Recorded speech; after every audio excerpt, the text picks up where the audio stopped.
Catherine Bousquet, bonjour. Bonjour Rémi. Et Bonjour. merci de nous avoir accordé cette interview. Je vous en prie. Catherine Bousquet, vous êtes praticienne de médecine chinoise et formatrice en art énergétique pour l'Institut Terre d'Asie que vous avez créé. Ma première question, Catherine Bousquet, c'est que sont les arts énergétiques? Alors, il y a le terme énergétique qui vous interpelle tout de suite. Énergétique qui vient d'énergie, on dit le qi en Chine, d'où le terme qigong, travail, gong sur l'énergie.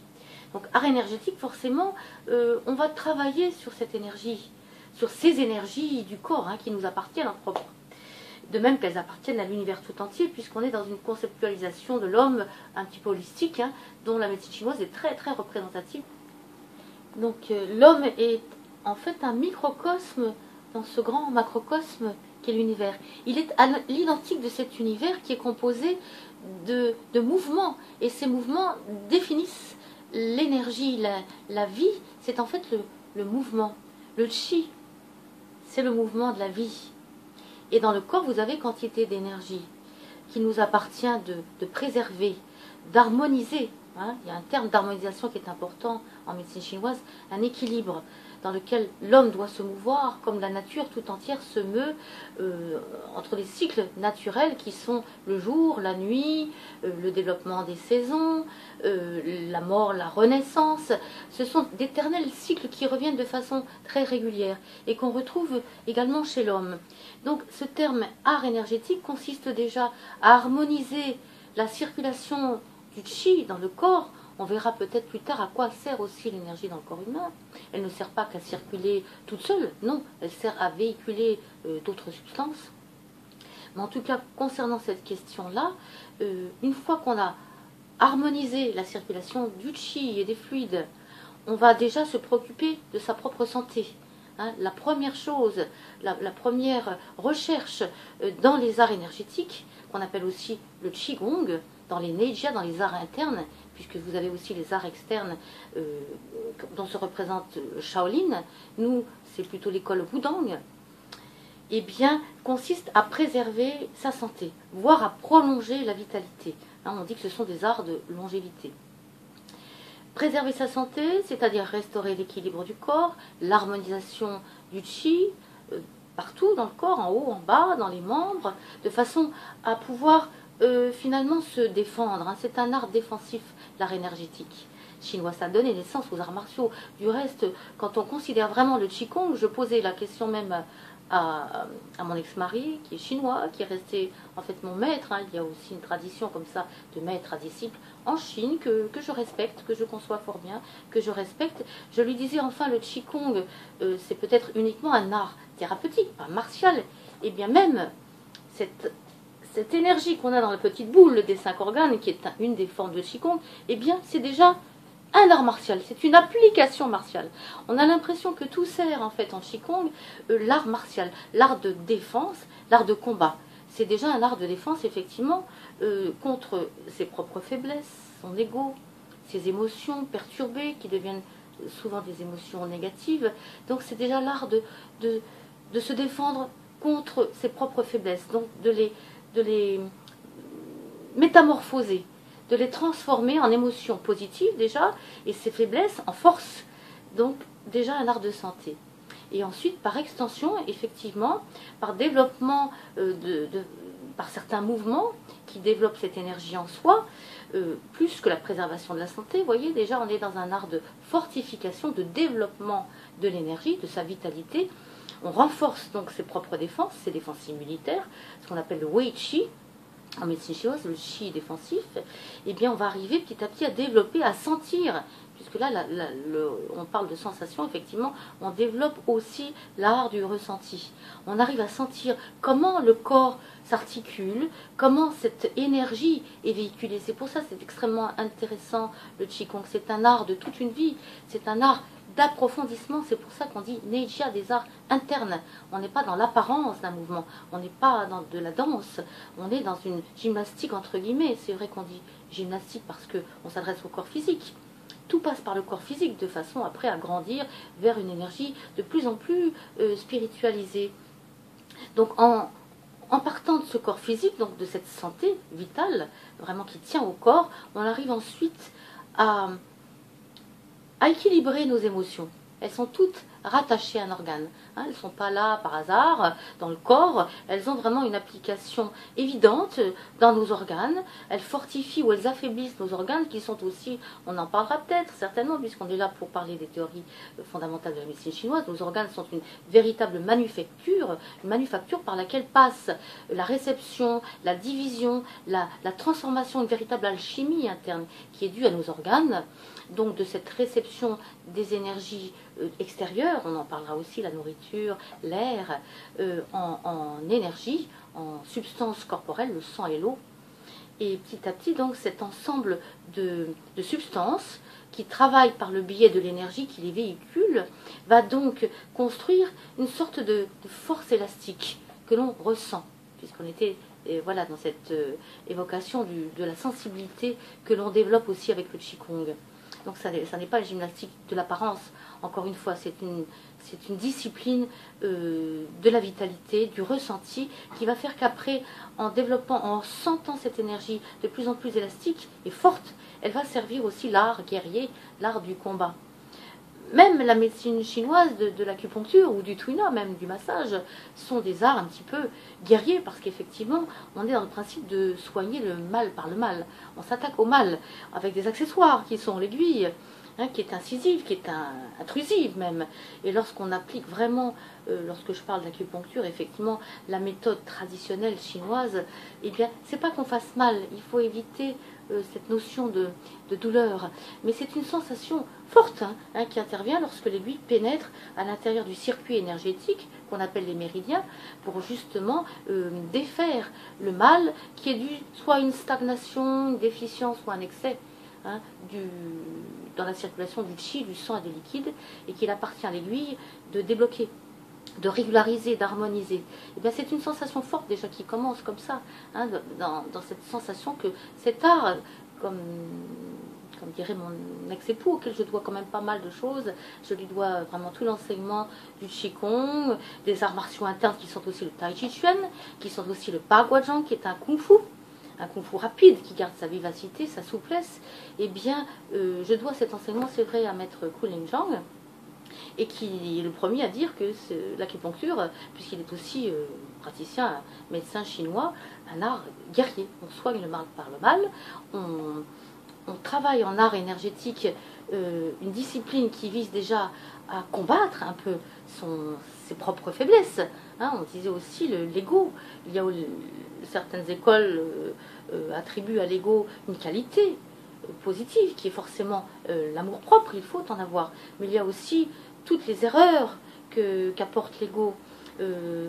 Cet orgueil aussi contre lequel il faut combattre et qui nous amène aussi des émotions négatives qui sont aussi l'héritage de nos générations de parents qui nous transmettent aussi cette énergie avec des qualités mais aussi des faiblesses et des mémoires qui nous appartient de combattre. C'est un petit peu le terme qu'évoquent le plus souvent les disciplines chinoises, c'est que c'est un art de préservation de sa santé, mais c'est un art de combat pour arriver à construire une force vitale qui va servir finalement le domaine spirituel, bien sûr, autant que le domaine de l'amour. On n'est plus dans un art guerrier, là. On est dans un art d'expansion de cette énergie vers d'autres domaines qui sont beaucoup plus présents dans le domaine du yoga, en Inde, où on ne parle pas du tout d'art de combat.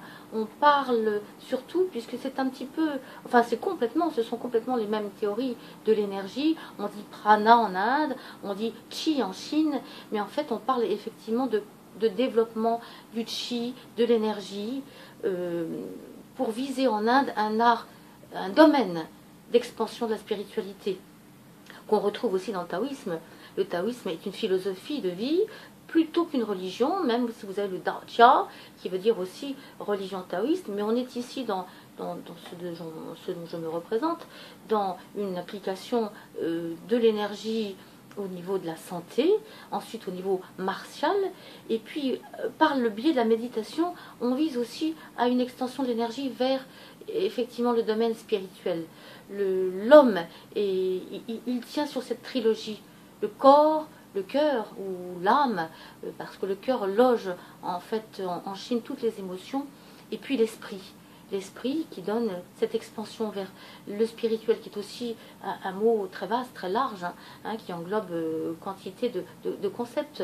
Le Shen, l'esprit qui en fait déjà englobe l'homme dans l'univers tout entier, le fait que nous sommes tous interdépendants et que nous appartenons déjà à une nature qui est la terre tout entière. Nous sommes tous des frères et des sœurs, on est tous interdépendants les uns des autres. Il nous appartient même de construire cette énergie de façon à pouvoir nous aider, nous aimer les uns les autres. On rejoint un petit peu les conceptions catholiques bien comprises, mais c'est vrai que c'est une histoire d'amour tout ça. Déjà aimer le chi. Alors justement, pouvez-vous développer un peu plus cette appellation, le chi, énergie? On peut déjà évoquer les énergies de la nature. Bon, j'aime bien cette définition de l'énergie en tant que mouvement, animation, qui donne vie. Sans énergie, il n'y a pas de vie. Donc tout être vivant doit la vie à l'énergie. Et dans la nature, vous avez l'énergie des arbres, l'énergie des pierres, l'énergie de la terre, du ciel, l'énergie des luminaires, quantité de formes, d'ondes énergétiques que l'homme a la capacité de capter et d'intégrer en lui pour venir alimenter ses propres énergies. Alors parlant des énergies du corps humain, vous en avez aussi beaucoup. Vous avez deux grandes énergies très importantes dans le corps humain, qu'on appelle l'énergie Xian Qian Jing et Hou Tian Jing, ou Qi. Jing, ça veut dire l'essence, qui a donné naissance au Qi. Le Xian Qian Qi, c'est le Qi prénatal que nous devons à l'héritage familial, à la conception. Lorsque l'homme et la femme se rencontrent, et bien lorsque ça donne naissance à un enfant, nous héritons de cette énergie qui est issue des parents. Et avant même les parents, comme je disais tout à l'heure, nous avons les générations, tous nos ancêtres qui nous transmettent cet héritage énergétique, notre vitalité. On est avec un capital santé, en fait, quelque part, plus ou moins fort selon que nos parents aient bien vécu leur vitalité. Des parents qui fument, qui se sont adonnés à des addictions, et bien forcément, ça va jouer dans notre héritage familial. Vous avez aussi un héritage génétique qui donne certaines pathologies, comme parfois des rétentions ou de l'hypertension. Voilà, ce sont parfois des pathologies, des déficiences énergétiques que nous devons malheureusement à nos parents, tout en étant capables aussi de considérer qu'ils nous ont donné des qualités. Et plus loin encore que les parents, nous avons, puisque nous parlions de la nature, nous sommes nés sous des constellations. Je crois personnellement beaucoup à l'astrologie. Je sais que chaque signe astrologique dépend aussi du mouvement des planètes et de leur positionnement dans le ciel au moment de notre naissance, qui nous donne aussi, encore une fois, un héritage stellaire, un héritage naturel, avec des qualités propres au signe astrologique, autant morales que physiques, et des fragilités qui nous appartient de par notre conscience de vivre toute notre vie, donc de restaurer, de fortifier, de développer, de préserver. Voilà pourquoi l'art du Qigong. Donc nous parlions des énergies du corps. Vous avez donc celle héritée par les parents, dont on dit qu'elle est stockée. Vous avez des réservoirs comme ça dans le corps. Ces énergies ancestrales, cette énergie innée, elle est stockée par les reins. Elle va soutenir en fait. Ça va servir de base, de socle au développement de toutes les énergies du corps qui sont en fait interdépendantes. Nous reviendrons, puisqu'on est aussi dans cette interview, je pense, amené à, non pas à développer, puisque ça c'est le but d'une formation, mais pas celui d'une interview. Nous évoquerons les théories fondamentales de la médecine chinoise, le concept de globalité, qui est très important, qui est fondamental en médecine chinoise, reviendra. Ici, on le considère dans le sens où l'énergie innée va servir le développement de toutes les autres énergies, et qui lui-même va dépendre aussi de l'énergie qu'on appelle acquise après la naissance. Donc l'énergie acquise après la naissance, elle vient effectivement de tout ce qui nous vient de l'extérieur. L'homme ne dépend que des énergies qui lui viennent de l'extérieur, à commencer par le souffle. Le souffle, la respiration, elle est très importante en Inde, c'est ce qu'on appelle le prana. hein, le souffle, l'origine de la vie, donc, qui après est venu dans toutes les respirations, qu'on peut retrouver un rythme comme ça, un respiratoire qu'on trouve dans le cycle du jour et de la nuit, du développement et du déclin qu'on doit aux saisons, ce renouvellement sans arrêt. C'est comme une inspiration et une expiration. Ce sont déjà aussi les images que l'on donne de l'énergie. L'énergie, c'est aussi le souffle de la vie. Sans respiration, nous ne pouvons pas vivre. Donc on doit à la respiration le terme d'énergie. En fait, le chi, l'énergie, certaines personnes préfèrent en fait dire que le chi, c'est le souffle. Ce sont les souffles.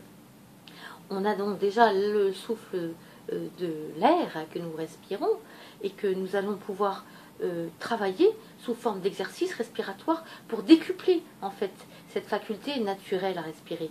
Et nous avons aussi l'alimentation.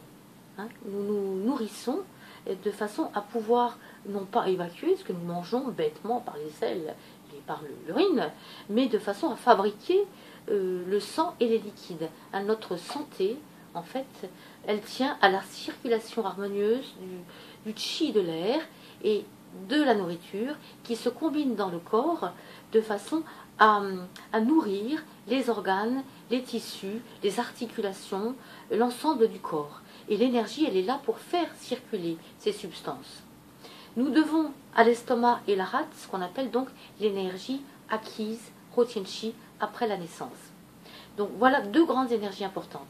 L'énergie innée, stockée par les reins, et qui va servir de base à la construction de toutes les autres énergies. Et vous avez la seconde grande énergie, entre guillemets, puisqu'elle englobe quantité d'autres énergies, qui est l'énergie acquise après la naissance, qui est réceptionnée par l'estomac et qui est transportée et transformée par la rate. Autour de cela s'articule l'énergie des organes. On pourra en reparler tout à l'heure, puisqu'on va parler effectivement de la théorie des 5 organes, des 5 éléments. À chaque organe appartient une énergie. Donc on sait déjà que l'énergie c'est un mouvement. Chaque organe a un mouvement. Le foie s'écarte pour permettre à l'estomac de recevoir la nourriture, qui va descendre une partie de la nourriture vers les intestins, qui va se charger d'en séparer une partie pour véhiculer l'indésirable, et l'autre partie qui sera reprise par la rate et transportée par la rate vers les poumons, qui transforme un petit peu, qui transforme le chi, on appelle ça aussi le chi de la nourriture, le shui gojinwei ou le guchi, donc le chi de la nourriture, est transformé avec le chi de l'air qui est filtré par les poumons, qu'on appelle le qin-chi, et qui forme grâce au chi pectoral, encore un chi, le zong-chi, c'est à l'intérieur de la poitrine finalement, c'est grâce au mouvement créé par le zong-chi que ces substances sont transformées en sang au niveau du cœur, véhiculées grâce au cœur dans le réseau qu'on appelle les vaisseaux sanguins. Et on attribue aussi aux poumons la fabrication et la préservation du chi défensif, le wei chi, qui circule à l'extérieur des vaisseaux pour nous défendre contre l'invasion des facteurs pathogènes. Donc ce sont les climats, le froid, l'humidité, la sécheresse, la chaleur, la canicule, voilà, c'est ce qu'on appelle les facteurs pervers. Néanmoins, ces facteurs pervers, comme je l'évoquais tout à l'heure, ne sont que des climats naturels et on doit leur perversité à la faiblesse de notre propre organisme et notamment de ce chi défensif qui permet, lorsque l'ouverture et la fermeture des pores est déficiente, de faire pénétrer ces climats. D'où finalement ensuite une déficience interne lorsqu'on n'a pas évacué à temps ces énergies perverses. Encore une énergie, le wei chi. On a aussi le chi nutritif qui circule à l'intérieur des vaisseaux, le yin chi, qui est aussi un constituant du sang. Qu'y a-t-il d'autre comme énergie à vous nommer? Eh bien, le mouvement du chi, des organes, qui ont donc chacun une fonction, on le sait maintenant, et un mouvement. Le chi du cœur descend, le chi du poumon descend, et il descend notamment l'air filtré vers les reins. Hein, il y a une complémentarité comme ça entre les reins et les poumons. On doit aux reins la fonction de recevoir le chi de l'air. Shen na chi, ça veut dire le rein reçoit le chi de l'air qu'il va ensuite distribuer de façon à aérer en fait l'ensemble du corps. Les reins reçoivent aussi les substances liquides parce qu'en fait le gu chi, l'énergie des nutriments, d'où j'en reviens à la qualité de la nourriture. Hein. Autant manger bio que de manger une alimentation dénaturée, chimique, qui provoque finalement, qui crée des poisons dans le corps. Hein. On doit à l'alimentation la qualité de notre sang et des substances, et aussi la vitalité de l'énergie qui va véhiculer ces substances dans le corps. D'où l'importance de bien se nourrir, de bien s'aérer, d'avoir des activités aussi mentales, hein, cultiver son cœur, son corps, son mental. C'est tout ça qui nous appartient à faire, nous en tant qu'êtres humains, conscients de notre liberté de vivre, de bien vivre, hein, tant qu'à faire. Donc revenons finalement à l'évocation du chi des organes.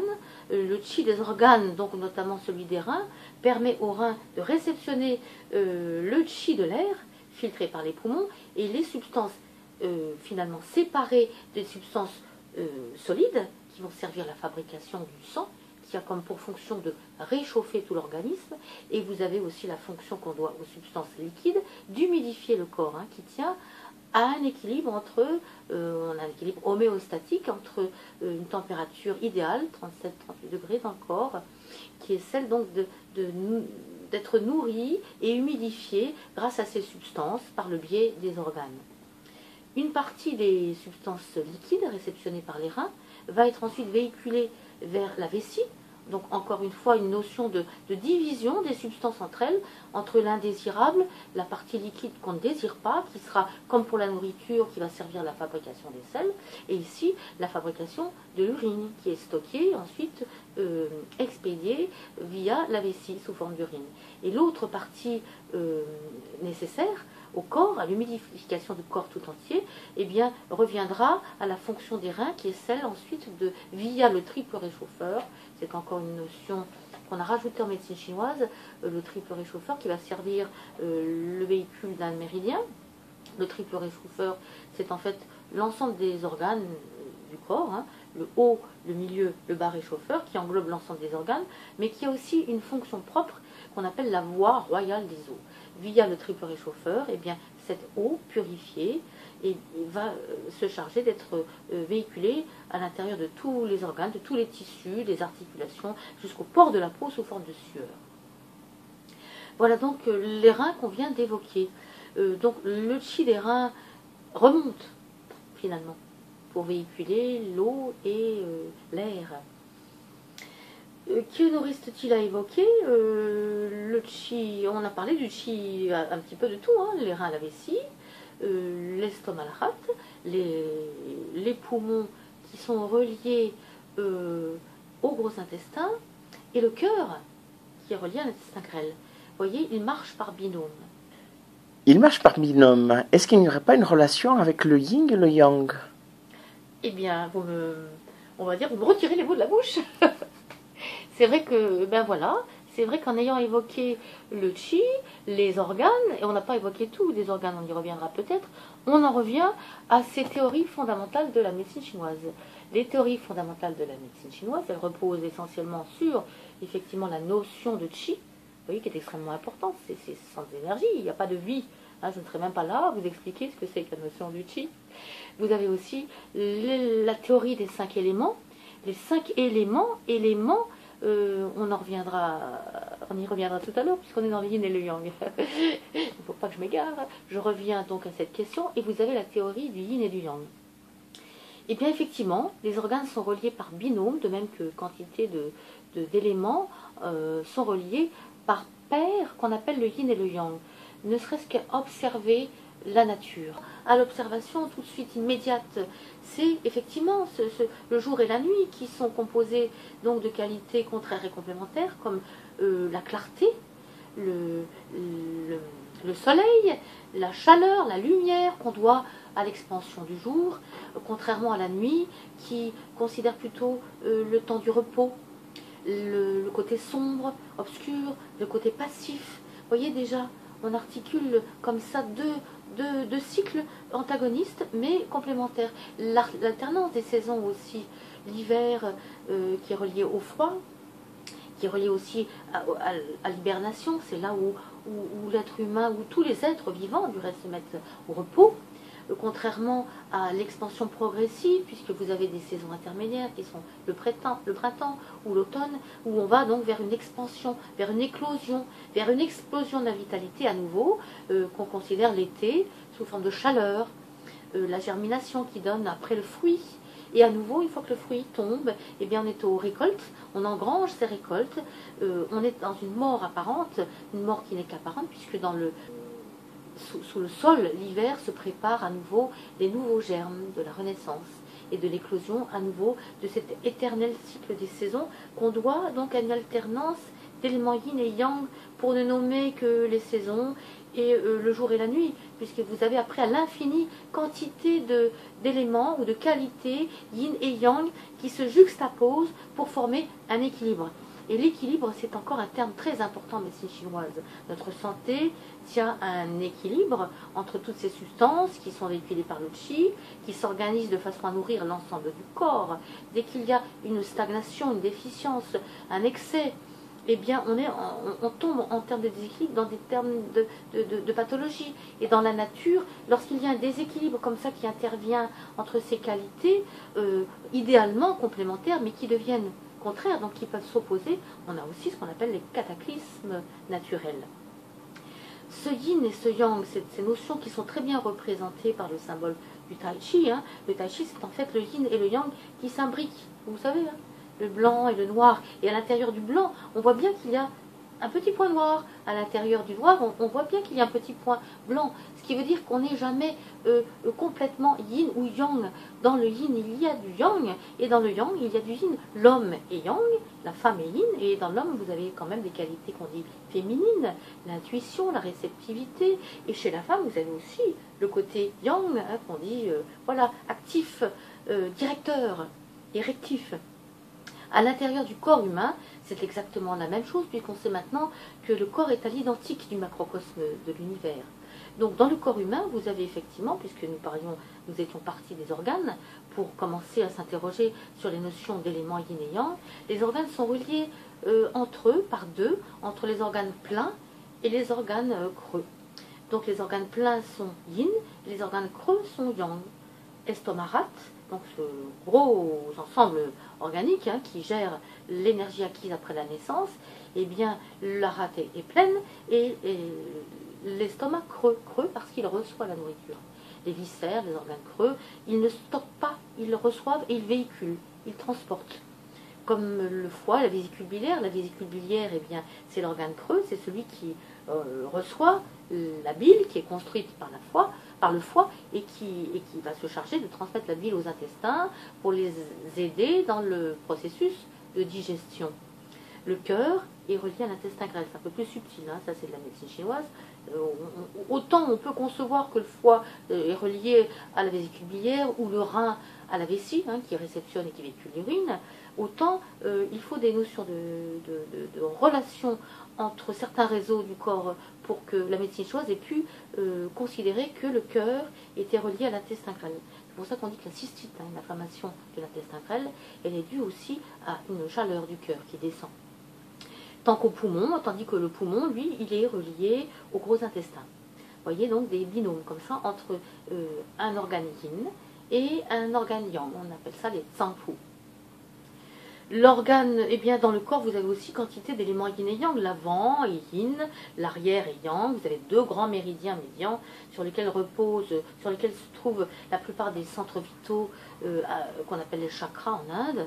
Eh bien, ils se placent sur ces deux grands axes médians qu'on appelle le méridien gouverneur, c'est le doumé à l'arrière, qui gère tous les méridiens yang du corps, le dos étant considéré aussi comme une partie yang du corps, et vous avez le Zhenmei, le méridien concepteur, qui porte aussi les organes, et qui coiffe un petit peu, qui rassemble tous les méridiens yin du corps.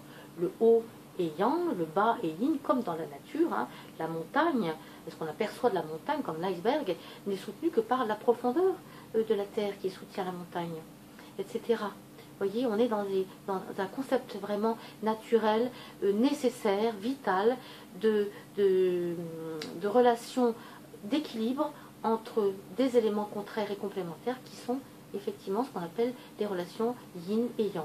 On est dans une théorie fondamentale de la médecine chinoise qui sert dans le corps humain le principe d'harmonisation et d'équilibre de tous ces éléments entre eux. Vous nous avez parlé de beaucoup de choses.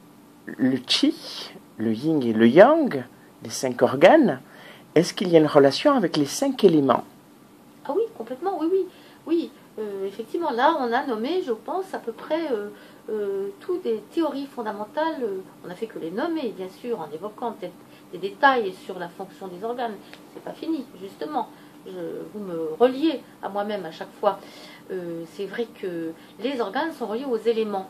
Les éléments naturels qu'on a observés, encore toujours une observation un peu empirique qu'on doit aux premiers chamans qui se sont posés comme ça devant la nature et qui ont observé cette déclinaison du jour vers la nuit, de l'été progressivement vers l'hiver, qui ont observé des cycles réguliers et qui ont observé aussi une succession des éléments entre eux qu'on a reliés aux organes.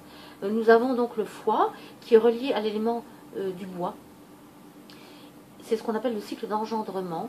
Le bois qui a donné naissance, qui a engendré le feu, qui est relié au cœur. Le cœur qui engendre la terre qui est reliée en médecine chinoise des organes au piwei, à l'estomac et la rate, qui engendre elle-même le métal, le poumon, qui est relié au gros intestin, et qui engendre lui-même l'eau, qui est reliée, qui est apparentée au rein et à la vessie. Donc 5 éléments, le bois, le feu, la terre, le métal et l'eau. Ils s'engendrent mutuellement l'un l'autre. C'est pour ça qu'il y a aussi dans le corps humain un cycle d'engendrement, comme dans les saisons. Et c'est extrêmement intéressant, ce qui fait que lorsqu'on pratique le Qigong, on fortifie finalement l'ensemble des organes pour encourager la vitalité tout entière dans l'ensemble du corps, mais c'est aussi la grande difficulté pour le praticien en médecine chinoise de considérer la pathologie comme un ensemble de relations entre les organes. Si quelqu'un arrive avec un problème au niveau du foie, qui en médecine chinoise est relié au tendon, aux ligaments, avec une répercussion au niveau des yeux, peut-être un élément comme l'émotion, qui sera la colère, on se dira tout de suite, ah mais voilà, pas de problème, c'est le foie qui est concerné. Mais néanmoins, il y a eu des perturbations émotionnelles qui engendreraient la peur, sans doute, avec une déficience de la vitalité, nous dirons peut-être sexuelle, un problème d'acouphène, par exemple. Et on se dira, tiens, là, on a plutôt tendance à penser au rein. Mais il y aura aussi un excès, peut-être pas un excès, mais une perturbation au niveau de la respiration. L'inspire beaucoup plus court que l'expire. On se dira, tiens, alors, bon, le rein relié au poumon. Vous voyez, on a effectivement une relation au nom de la globalité beaucoup plus large. On va dire qu'en médecine occidentale, effectivement, lorsqu'on s'adresse à un praticien de médecine chinoise, il faut qu'il considère l'ensemble des organes et des fonctions qui sont engendrées grâce à lui. Donc j'en reviens à partir des 5 éléments, à ce système des 5 organes, qui est non seulement relié à la fabrication des substances entre elles. Je parlais du sang et des liquides tout à l'heure, mais en fait, je continue aussi avec cette histoire de substances qui vont engendrer donc le sang et l'eau, mais qui eux-mêmes, on sait que cette alchimie, c'est une transformation des substances entre elles de plus en plus subtiles, qui vont donner naissance au qi. Le qi, donc cette énergie qui va servir de moteur, de véhicule à ces substances sang et eau, shui et jingwei. On dit que le sang est la mère du qi, et le qi est l'empereur du sang, puisque c'est lui qui véhicule les substances. Donc on les doit non seulement aux organes, mais aux organes aussi, on attribue un tissu. Au foie est relié, nous l'avons dit, les ligaments, les tendons. Donc on parle aussi d'expression des organes. L'expression, c'est ce qui se manifeste à l'extérieur. Donc la qualité des ongles est reliée au foie. Les nerfs, certains nerfs sont reliés au foie. Mais pour parler de l'expression extérieure du foie, les yeux sont reliés au foie. Vous avez les organes sensoriels, 5 organes sensoriels qui sont reliés chacun aux organes. Et vous avez aussi les émotions dont il va falloir parler puisque là on est dans un système un petit peu physiologique, mais on a aussi les émotions qui sont extrêmement importantes en médecine chinoise. Ce sont elles qui pourraient même générer la pathologie, ou lorsqu'elles sont négatives, eh bien, en fortifiant le méridien qui relie un organe, puisqu'en fait les méridiens sont chacun reliés à un organe, on va fortifier l'émotion, dont on dit souvent qu'elle est négative en médecine chinoise, pour la transformer en sa qualité positive. Et lorsque les organes sont comblés par des émotions positives, eh bien, ils engendrent, ils restaurent ou ils fortifient la qualité des substances qu'ils font circuler. On en était au foie. Hein. Vous voyez, on a un petit chiton, un petit système complet maintenant qui s'articule autour du foie. Les nerfs, les ligaments, les tendons, la qualité des ongles, les yeux sont reliés au foie. Voilà, hein, on va s'arrêter là pour une présentation. On peut parler maintenant du cœur, dont on sait maintenant qu'il sert à la fabrication du sang, que son tissu, ce sont les vaisseaux sanguins. Les émotions, en fait, toutes les émotions sont reliées au cœur. Mais néanmoins, le cœur gère une émotion, ou une émotion est logée à l'intérieur du cœur, c'est la joie. Mais c'est vrai que lorsqu'on s'interroge sur les émotions en médecine chinoise, elles sont plutôt négatives. Hein. Le foie, j'ai oublié de dire que l'émotion du foie, c'était la colère, vous voyez, une émotion un peu négative. Quant à la qualité positive de l'émotion négative transformée, eh bien c'est la gentillesse, la pondération. C'est pour ça qu'on dit que le foie, c'est aussi le gentil empereur, le gentil commandant de tous les chi du corps. Hein. Du fait qu'il s'écarte, eh bien, il participe effectivement à la libre circulation de tous les chi dans le corps. Donc le foie serait censé être un organe gentil, alors que plutôt, lorsqu'on vient nous voir, nous, praticiens de médecine chinoise, on considère que la colère, c'est plutôt l'émotion favorable, défavorable au foie. Quant au cœur, eh bien, nous revenons au cœur avec la joie. Mais la joie n'est pas forcément une émotion positive en médecine chinoise, puisqu'on est plutôt en termes d'excès de joie. L'excès de joie, c'est aussi une déperdition du chi. Donc c'est quelque part une émotion négative. Alors qu'en fait, la joie, c'est extrêmement important. La joie de vivre, très important de construire cette joie, cette sérénité intérieure, qu'on doit au cœur, qui véhicule aussi toutes les émotions positives. Et également l'amour, qui est pour moi la plus belle des qualités. Alors que la qualité, à mes yeux, la plus négative qui soit, c'est la peur qu'on rattache au rein. Parce que la peur, c'est elle qui nous empêche d'aller de l'avant. Puisque la qualité positive des reins, c'est bien le courage. Et il faut du courage pour vivre. Effectivement, la vie est faite souvent d'épreuves. Et lorsqu'on n'a pas le courage de dépasser les épreuves, eh bien on reste là, au pied de l'obstacle, toute sa vie. Et on n'a pas la joie et la fierté parfois de s'être libéré de ces épreuves en les dépassant. La vie aussi, c'est une libération, c'est un travail constant de libération de tout ce qui nous a encombré et tout ce qui nous pèse avec ce bagage aussi héréditaire qui nous vient des ancêtres. Et cette conscience de se libérer de ce lourd véhicule pour en faire sérénité, joie de vivre. On en vient donc, on s'arrête sur les reins, puisque les reins, eux, on leur attribue un tissu qui sont les os et un organe sensoriel d'expression qui est l'oreille. Donc souvent les problèmes d'oreille sont reliés à une déficience des reins. Enfin, il n'y a pas que ça, l'oreille, les déficiences, enfin les acouphènes, les tintements d'oreille, les bourdonnements, on l'attribue aussi à d'autres organes. Mais généralement, c'est vrai qu'on attribue l'organe de l'oreille à la bonne fonction du rein. Donc auquel on attribue aussi les os et les dents, parce que les dents aussi, c'est un constituant osseux, c'est un prolongement des os. Et les moelles. Que nommer encore le poumon. Donc on sait que le système respiratoire est relié au poumon, mais il a un tissu aussi. On sait que le Wei-Chi circule à la surface des os, des chairs et de la peau. Donc la peau est le tissu du poumon. Les éruptions cutanées aussi sont parfois dues à une perturbation au niveau du méridien ou de l'organe du poumon. L'organe sensoriel du poumon, on respire avec le nez. Donc le nez, tout ce qui est pathologie nez, rhinite, rhume, avant d'atteindre aussi les voies respiratoires, la gorge, sont reliées aux poumons. Nous parlions des émotions. on a parlé du Pi Wei, enfin c'est vrai que le Pi Wei, autant on pourrait dire gan, dan, foie, vésicule biliaire, c'est vrai que le terme chinois, on le garde souvent pour l'estomac et rate du fait de leur grande fonction concernant l'énergie acquise après la naissance.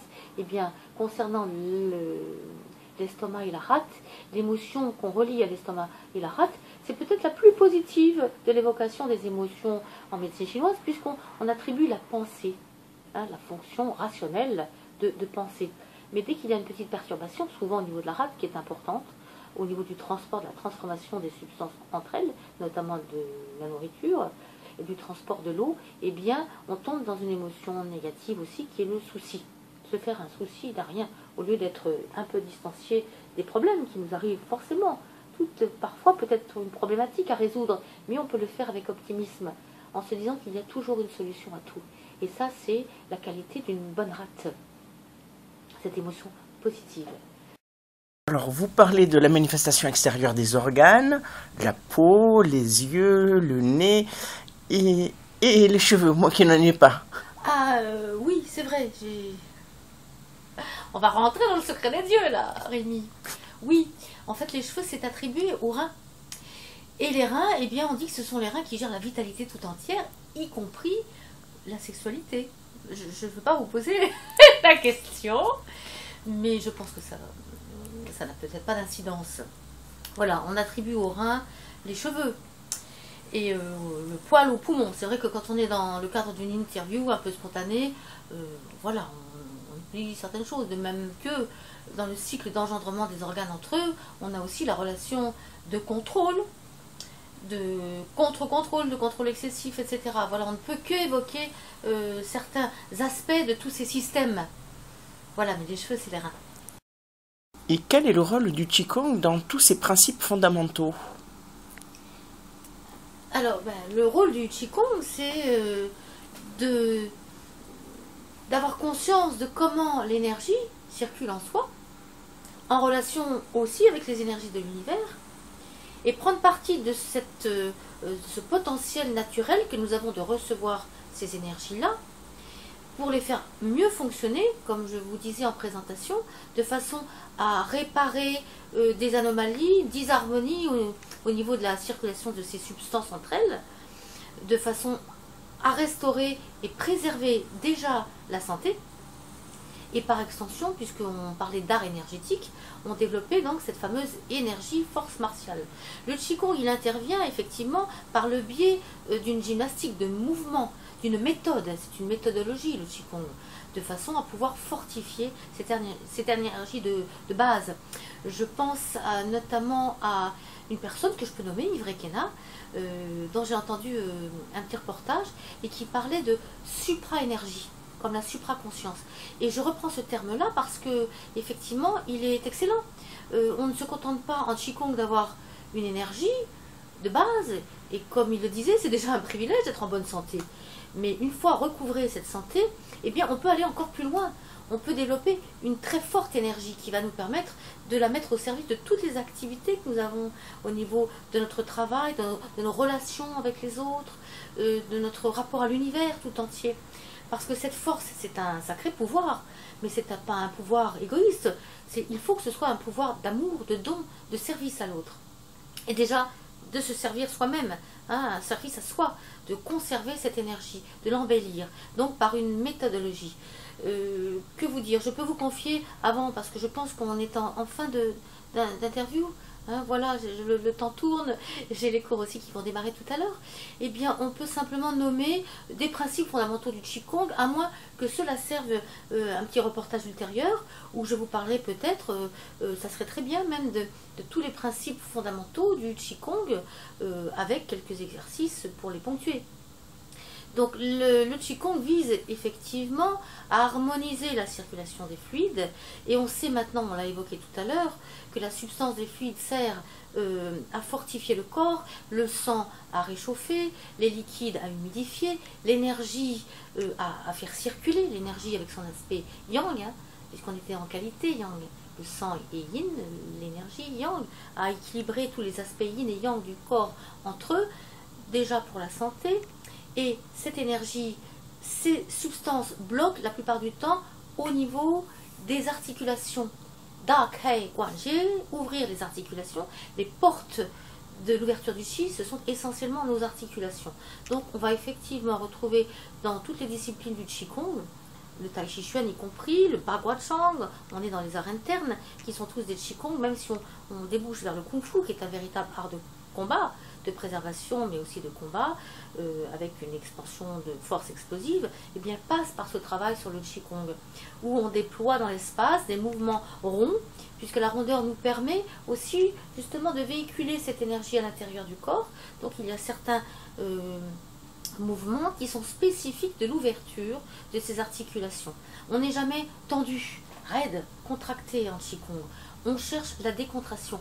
Décontraction, fang song, ça veut dire décontraction. Et Jizhong Zhuili, c'est concentration. Décontraction, concentration. Ça, ce sont des grands principes du Qigong. Parce que dans la concentration, on n'autorise plus l'esprit à être, le mental à être distrait.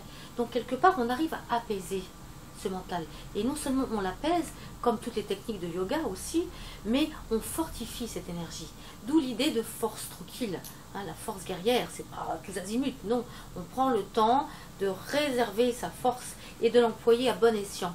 Et de la faire circuler d'abord, comme il faut dans le corps, de façon à ce qu'il soit en bonne santé, avec un mental équilibré, donc décontraction, concentration, relâchement de toutes les tensions dans le corps, les épaules basses, relâchées, les coudes ronds. On peut aussi employer le poignet à se casser, puisque nous parlons des méridiens. Vous avez des méridiens yin, le fait de casser les poignets, ça les fait travailler, le fait d'arrondir ces poignets, ça les fait circuler au niveau des méridiens yang. Vous avez quantité de méthodes comme ça entre eux.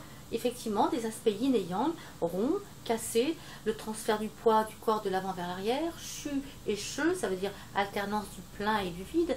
On a comme ça des mouvements également qui s'inspirent tout à fait des éléments yin et yang pour créer un équilibre qui permet à la circulation petit à petit de s'harmoniser, de se fortifier, d'être réparti de façon très équilibrée entre le haut et le bas, via la taille qui est extrêmement importante, c'est vrai, qu'on a une position très particulière en Qigong, c'est la rétroversion du bassin.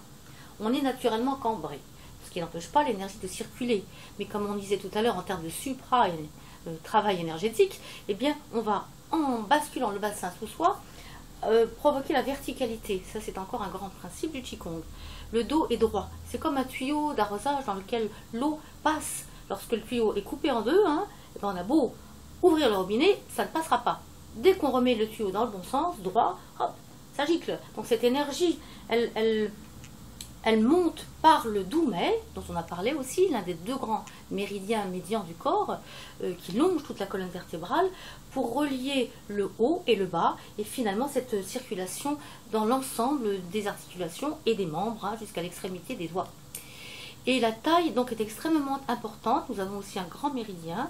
Vous avez 14 méridiens principaux, mais vous en avez aussi qu'on appelle les méridiens curieux, parce qu'ils n'ont pas de point d'acupuncture.